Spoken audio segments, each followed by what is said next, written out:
requesting everyone to please stand up for a prayer. Miss Kabia, please lead the prayer. So, for those who are Catholic, please sign the cross.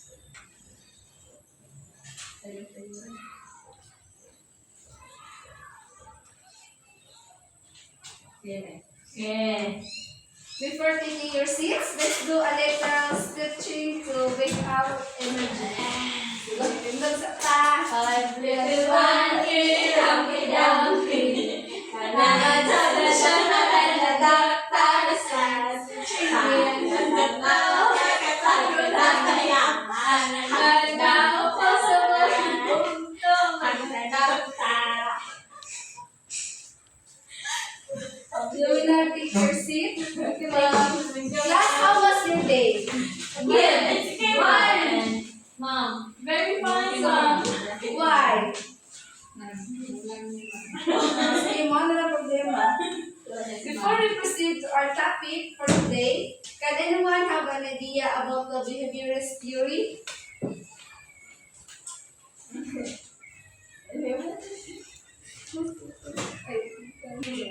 Yes, Miss Solitario, can you share your idea about the behaviorist theory?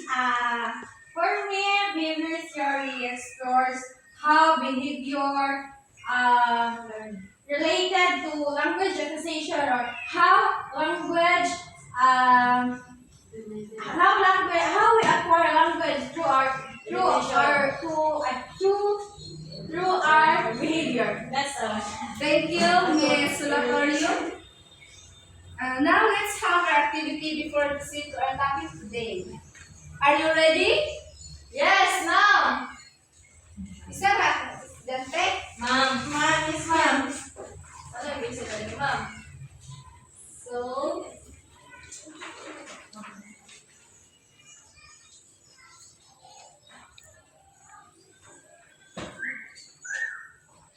this is our activity for today.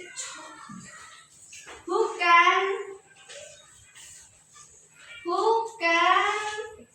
explain this picture above?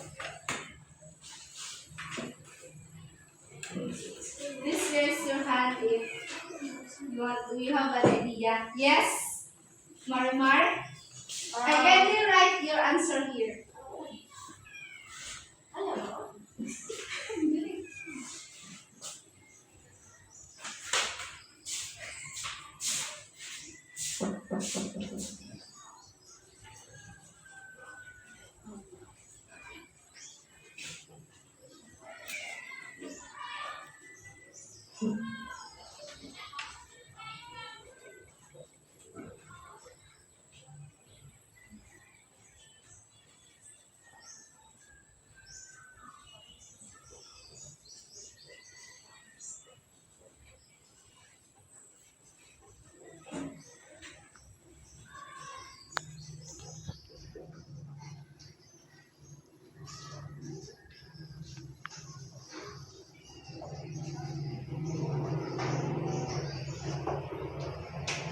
Thank you, Miss Marimar.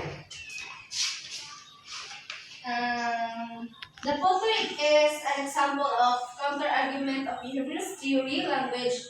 Now, these are my questions. So, question number 1. What will the child feel when he or she was praised by participating in the class?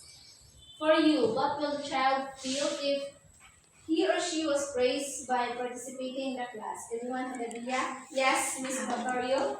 For me, when the child feels when she was praised by participating in the class, she felt proud and happy.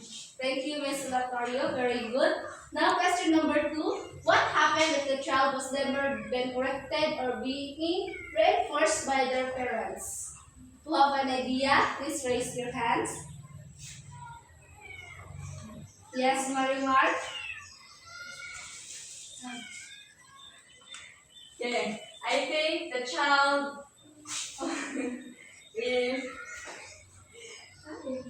the child Now, you can speak and Wala po, kung ang child, i-correct. If Was never been corrected. if Yes, Kabia?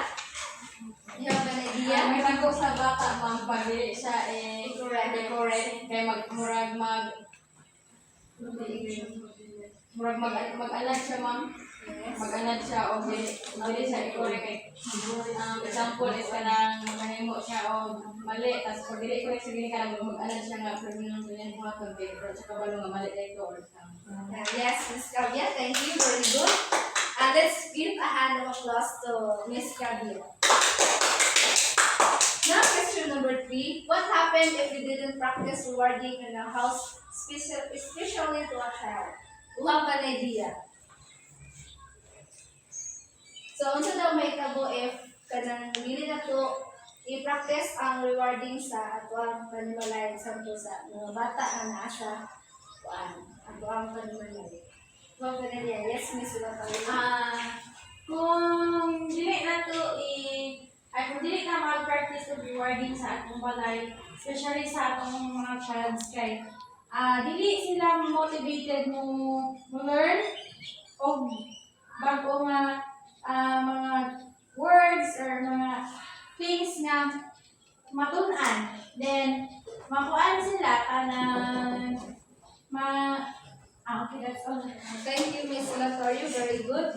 So, based on your answers, the child will always depend on their surroundings, especially to the infancy, for infancy to early childhood. So, ang mga bata jud is mag-depend pa jud na siya sa iyang surroundings like the family and sa ang panimalay. So, before we proceed, let's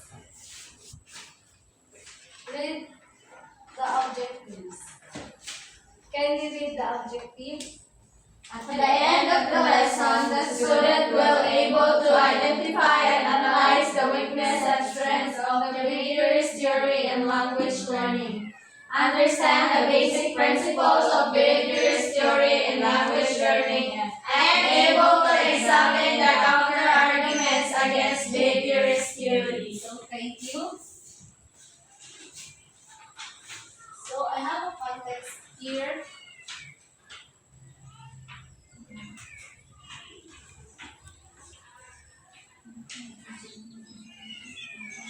So, we have a context here. Who can read? Yes, Miss Kabia. Behaviorist theory of language learning proposed by B.F. Skinner has its merits. There are several counter-arguments that have been presented over the years. Some of these includes insufficient focus on mental processes, oversimplification of language learning, inadequate explanation of language creativity, ignoring the role of innate abilities, limited applicability, ignores the importance of social interaction. There are the counter-arguments that we are doing for the child that can make a negative impact for their growth. Surrounding have a big impact for the child, especially in the house. We should limit the use of behaviorist theory for a good impact to the child around us. Thank you, Miss Kabia.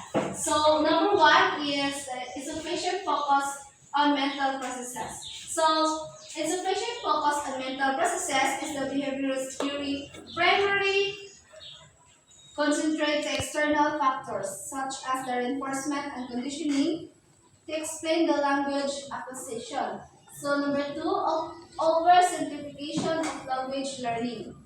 So, the theory suggests that language learning is a simple process of association stimuli with responses. However, the reality language learning is a complex process that involves multiple factors, including the innate abilities, social interactions, and cultural influences.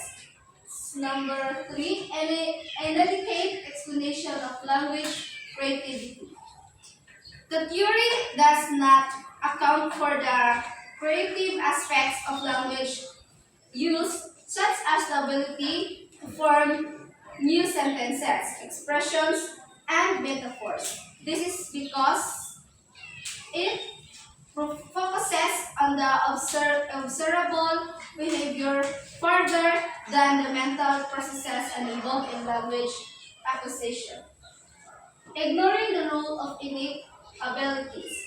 The behaviorist theory does not acknowledge the role of innate abilities in language learning.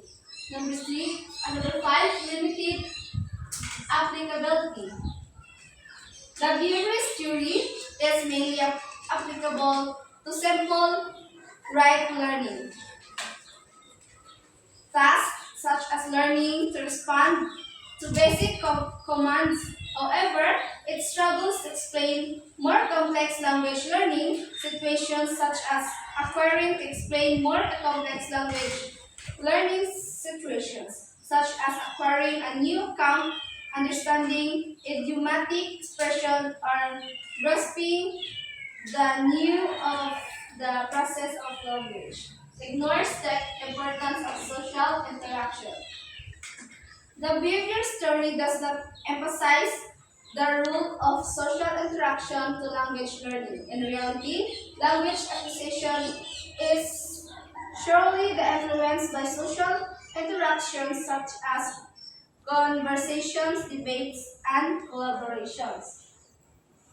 So, do you have questions? Then ma'am. So before we end our class for today, I will have an activity for you. Please prepare a 1/2 sheet of paper and please write your understanding about our topic for today, and I will give you 10 minutes to pass.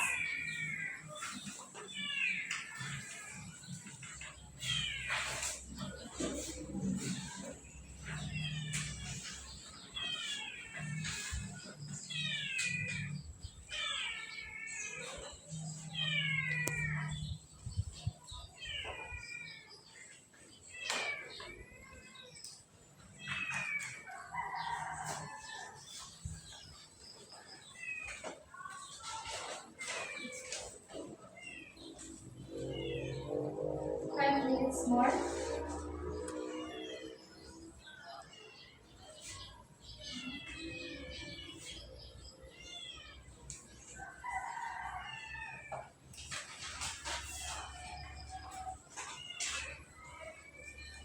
Please pass your paper in the front if you are done.